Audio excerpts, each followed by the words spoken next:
Welcome back here, everyone. On my channel, I've spoken many times about comic book legend Chuck Dixon. He's the man most responsible for bringing out Tim Drake Robin, making him his own character. He didn't create him, but he's done more work on that character than anybody else to really flush out that character and make Tim Drake Robin a favorite. Tim Drake as Robin is the Robin that people like, people know, people want. He did that before Stephanie Fitzwilliam came in and completely destroyed Tim Drake and then acted like everybody's supposed to love her for it. But that lunatic aside, Chuck Dixon has done phenomenal work. He's also done work on Punisher, Batman. He's a legend in the industry. But he has been blacklisted because he refuses to follow the hive mind mentality of those working there, of those working in the industry, especially the big two, Marvel and DC. Let's get into this article here and hear what he has to say. Article comes from Bounding into Comics. Former DC writer Chuck Dixon explains how being blacklisted from mainstream affects his friendships. Batman scribe and Bane creator. Yes, Chuck Dixon created Bane. Chuck Dixon finds himself on the outside looking in these days. Despite his many years and contributions to DC and mainstream comics, he has a balanced viewpoint regardless of being blacklisted from an industry he pioneered in his generation. Asked about being ostracized by the big two over his political views on an episode of his YouTube series Ask Chuck Dixon, and if he's still in contact with anyone he used to work with, he answered that he do lunch with anyone, whether they are classic liberal or a bomb-throwing communist. Even with this, he still has a sense of humor. Dixon used Eclipse Comics founder and editor Dale Moloney as an example of somebody he would still talk to or break bread with. Though he doesn't think of Moloney as a communist per se, he's certainly far on the other side of the political spectrum than I am. But we like each other, said Dixon. I mean, it's so weird that your political views must align in order for you to work with somebody. It really is. I remember I said in a previous video that I heard someone said that some editors say that they like Chuck Dixon. They love Chuck Dixon's work. They would want to work with Chuck Dixon, but they won't hire him because of his views on abortion. I don't know if it was because he said it should happen or it shouldn't happen. I can't remember which one it was, but because of that, you won't hire him. You like his work. You know that he can bring something new to it, but you won't hire him because of that. That's just stupid. I would never stop being anybody's friend based on their ideology, he added. Unless they got really ugly and started talking about setting fire to orphanages. Well, yeah, he had to draw the line somewhere.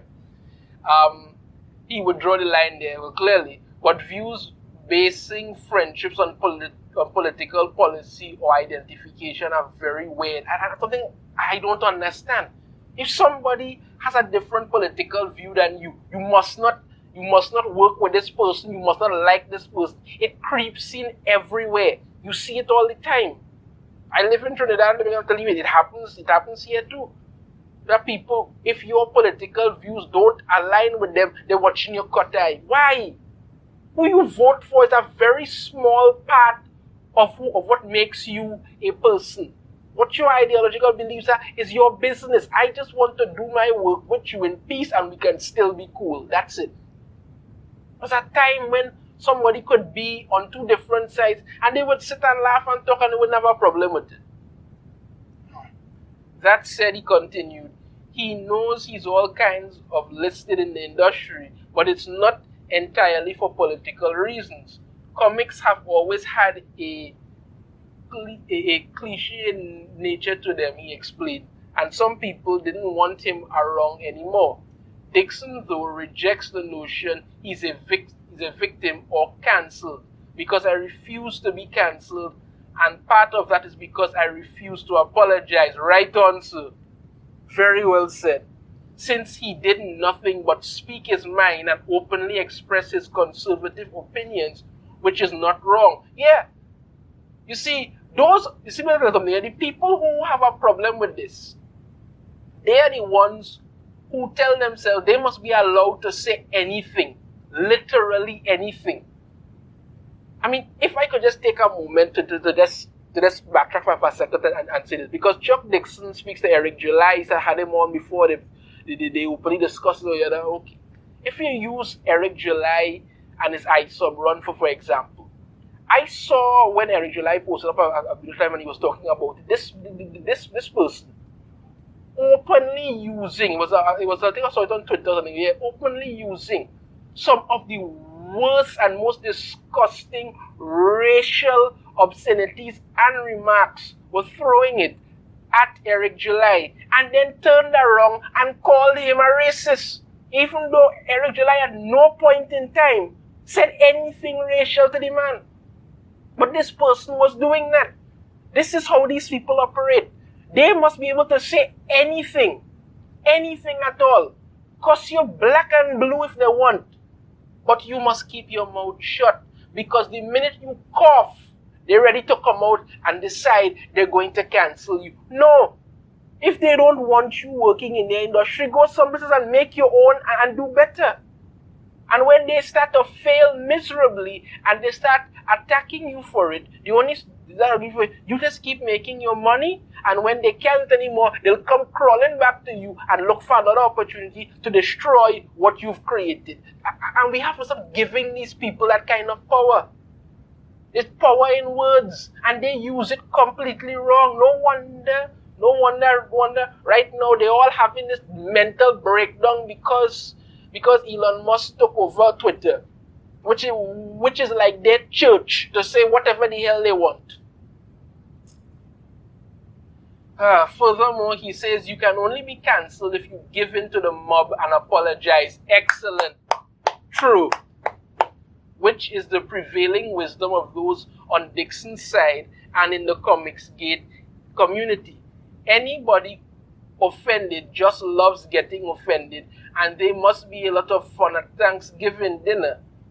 As we know, the left doesn't like to leave people alone, whereas the right will, as long as you don't go after kids or destroy any property. The latter is okay more and more with letting freak flags fly, said Dixon, but the left will destroy you if you don't celebrate or loathe the things they do. Exactly. We are living in a time now where smart people are silent and crazy, stupid people are out there shouting to the moon and making everybody think that they are absolutely brilliant. And the minute, and because we've taken our stand to this, allow people to say whatever the hell they want, they have built it upon themselves that they are somehow better than anybody and anything, and yet everything that they support and touch is destroyed. That's it. Digging deeper, he reveals there are a lot of closet conservatives and apolitical people who work in comics because, surprise, they like to draw or write or create and want to work in peace. They disagree with co-workers on policy but still go over to their houses for dinner on occasion. Yeah, people just want to work and have to keep their mouth shut. Why do you think you keep seeing a lot of this gay agenda thing in comics today?